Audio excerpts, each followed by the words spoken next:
Be terrified right now, God damn you. That is what modern hysterics are really saying to all of us. Be terrified along with me right now at my exact emotional pitch, or I'm going to scream and point at you on the street, Donald Sutherland invasion of the Body Snatchers style. People who are scared want to be reassured. But people who are scared, and for those of you listening, hear the air quotes, people who are scared want you to be scared along with them. If you're not scared along with them, prepare for them to denounce you and question your very commitment to humanity.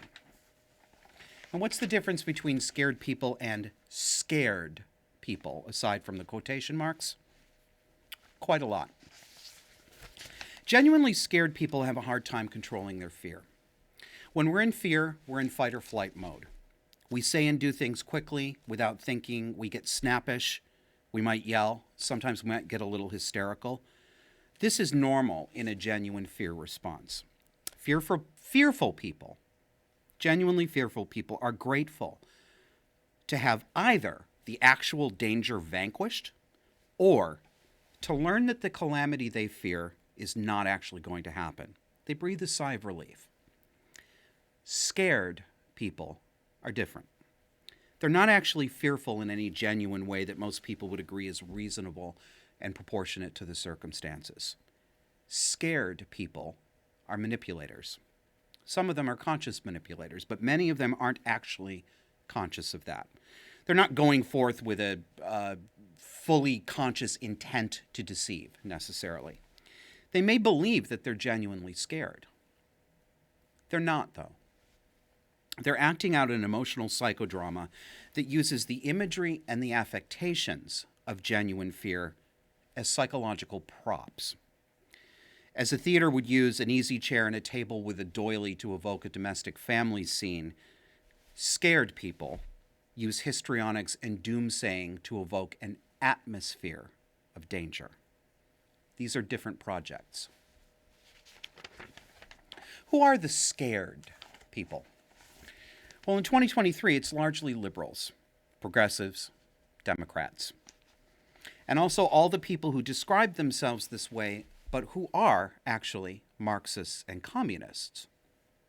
In case you're wondering, the answer is yes. I am characterizing fully 50% of the U.S. population as either Marxist or as Marxist sympathetic. Affirmative. I do mean that. And that's extreme, Josh. That's what you want to say. Is it? Having spent most of my adult life as a progressive liberal Democrat, I can now recognize that I was sympathetic to Marxist, collectivist, statist, and authoritarian policies. No, I didn't know that my politics could be described that way when I held them. And I would have said what a liberal Democrat might want to say to me right now. That's just a right-wing extremist insult. It's not. I mean neither to exaggerate nor to insult anyone. I don't think fully 50% of the population is psychopathic. I don't think they're irremediably corrupted, and I don't think that 50% of the country is evil. I think the vast majority of this 50% is misguided and severely manipulated in ways that they have not been able to detect yet. And what exactly are they scared of? This week it is, of all things, gas stoves. The appliance that millions of Americans and people around the world have relied on for more than 100 years to cook their food and heat their homes in the form of a furnace. They discovered this fear literally yesterday or the day before. Literally. When they were told that a study found that more than 12% of childhood asthma cases are attributable to gas stoves, an Australian study. And the study found these things to be true. I'm not going to parse the study here. I'm not going to detail the problems with the study's methodology. I am aware of them, and there are people better qualified than me who have written about them. You can easily find it online. So I'm not going to parse that, and I'm not going to counter it with other studies either. And I don't want you to do that. either. And I don't want you to believe that you are obligated to do that in order to have an opinion or to draw any conclusions and say something about it. Draw up a chair a little closer to me. A little closer. Here's the deal. This is bullshit. You know it's bullshit. I know it's bullshit. We all know this is bullshit. Common sense alone is enough to see through this. Aren't I being kind of crude, though? A little unnuanced and anti-academic? Yes, I am. And I hope that you will, too. Over the past 10 to 15 years, all of us, you listening to me right now, your dad, me, my friends, we have all been slowly conditioned into a new view of epistemology, of how we are able to know things. We now believe that we can't know things. We can't know them. We can't know things about the world around us without a study or, hear the capital letters, peer-reviewed science to tell us that we can know it. Even those of you who agree with me, and you might be nodding your heads along, you have taken on this epistemological view to some degree as well. And I know this because when I talk about this, when I write about it, I can see the ways that people who talk to me couch their comments in various conversational places with caveats and disclaimers, and I don't have the study to hand. I can see that you've taken it on, along with the rest of us. And I know it because I fell into this trap myself, along with most of the people around me. By slow degrees, we've been eased into believing that the most banal observations about breathing air, encountering viruses, or one piece of matter touching and affecting another piece of matter, somehow observing this requires a peer-reviewed paper recognized by the science. This is new, and I mean this is 21st century new. That's how new this attitude is. It's not something you remember from your childhood if you're older than Generation Z. Really turn that over in your mind. Would you think about that? I think you'll agree. If you give yourself a chance to step back and look at it as an outside observer, I think you'd come to the same conclusion. Isn't it downright strange how diffident we've become about knowing anything? Let's walk through gas stoves are killing our children using only everyday ordinary sense. And this works best as a list. So number one, 5 days ago, it would not have occurred to any American to fear their gas stove. Wouldn't have. Number two, the only thing that changed was media attention and Marxist progressive claims by agenda-driven scientists.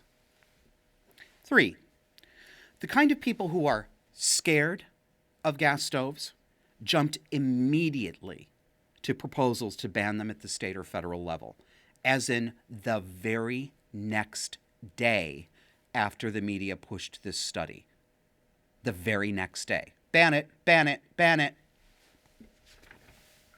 Number four, somehow, despite hundreds of millions of homes the Western world over using gas cook stoves and furnaces for more than a century, no one has ever noticed that it was making children have asthma attacks. Do you truly believe that children were getting sick all this time and that no one anywhere ever noticed it and no one anywhere drew a correlation to gas stoves? Maybe you're like me. Maybe you've spent most of your life living in homes that are heated by natural gas and most of your life cooking on gas stoves. Tell me, have you ever noticed your children or anyone in your household getting unusually sick or asthmatic? Do you truly believe it's plausible that the 45 minutes you run your stove to make soup every day is causing chronic respiratory problems? Do you believe that your house is hermetically sealed? Do you actually believe that your house is airtight and does not exchange air with the outside? Does your carbon monoxide detector go off when you cook an egg? Number five, blue cities around America have been bragging about their natural gas bus fleets for years. You see these signs that say this bus runs on clean burning natural gas. It's a common sign you can still see on city buses. Think back just a few years. 5 or 10 will do, but think back 20 just to be safe. Remember all those commercials and public service announcements about clean burning natural gas, how it released many fewer pollutants than, say, plants that are fired on oil or coal? This was something even the lefties were on board with. You might have been one of them. Remember, it was just yesterday, in historic terms, that we all agreed on the reality that natural gas is, in fact, one of the cleanest burning fossil fuels. Were we wrong all along?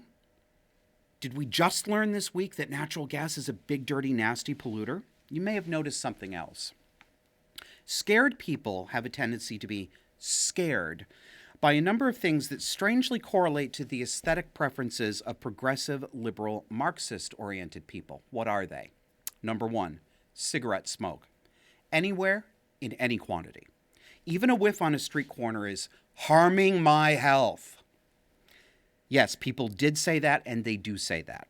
Do you actually genuinely believe that your risk of getting lung cancer has risen appreciably because you had to get a whiff of a cigarette while you walked home on the outdoor street from the post office? Scared people claim that they do believe this. That's how they justify their actual goal, which is controlling other people and being able to be seen looking moral while they're doing it, with things like smoking bans in parks and on city streets. Number two, diesel. Diesel was also recently touted, certainly within the past 15 years, but also in the 70s and early 80s, for its fuel efficiency. But suddenly, with no explanation, the miles per gallon have been completely forgotten, and diesel has become capital B bad, and everyone knows it. Number three, incandescent light bulbs. And then compact fluorescent bulbs, the replacement for those horrible, bad, dirty incandescent bulbs, they just became dirty last year. Vermont just banned compact fluorescent bulbs. Number four thing that they're aesthetically turned off by, the human immune response unprompted by vaccines.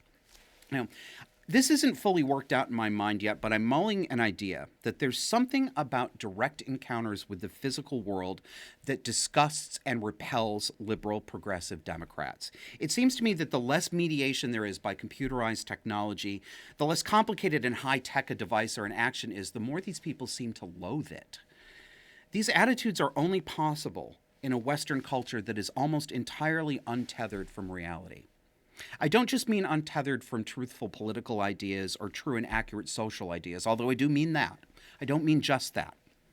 We are actually untethered to the real, physical, material reality in which we live.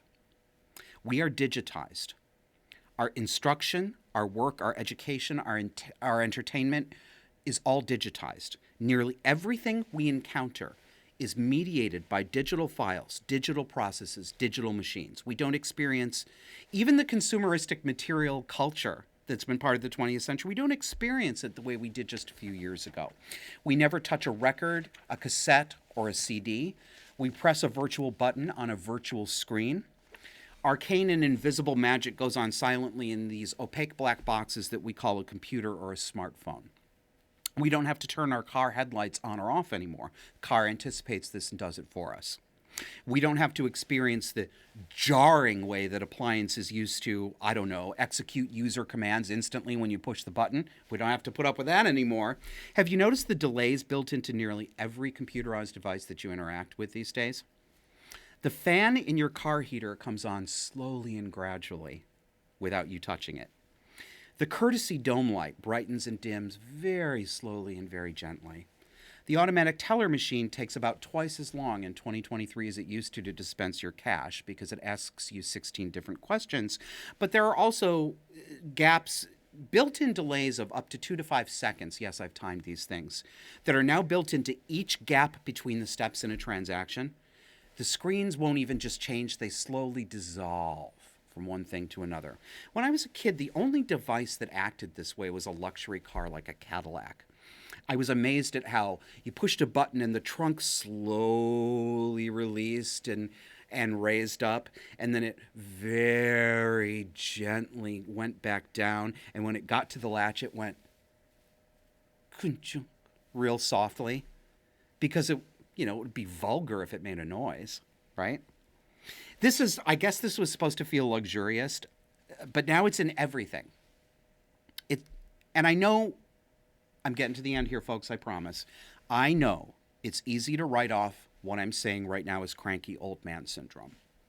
To say that I'm just being nostalgic and emotional about a world that doesn't exist anymore because I'm a stupid oldie and I can't deal with change. And anyway, it was just a stupid world, and You only don't like 2023 because you're mad that you're not young and hot anymore. I know. Everyone over 30 gets a lot of that. But it isn't that.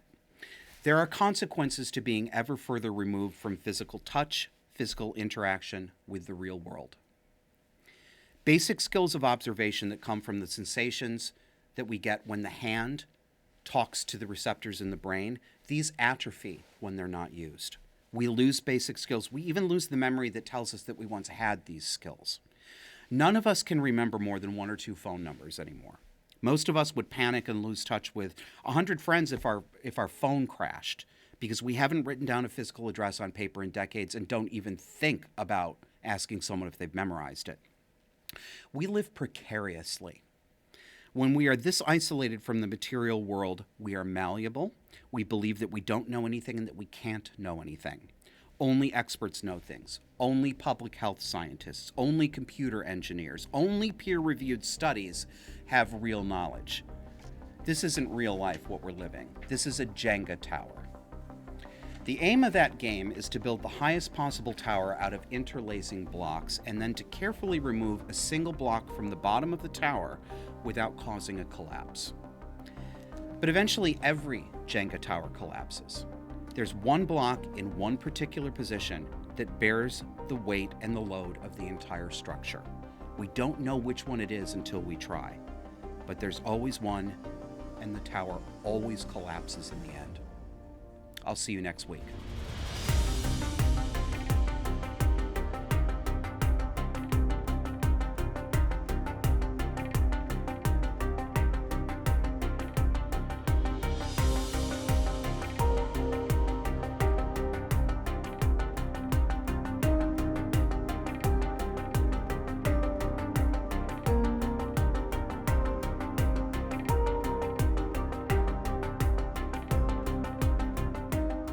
There's a new perk for Disaffected subscribers, and it's a good one. Patreon and Subscribestar donors, as well as PayPal donors, now have instant access to our Backstage Discord server. Join multiple topic-based chat rooms and 24/7 open voice chat, and even virtual events on a main stage for hosted conversations and backstage podcast recording sessions. It's not Twitter, and you don't have to pretend Bruce Jenner's vagina is real. Sign up today.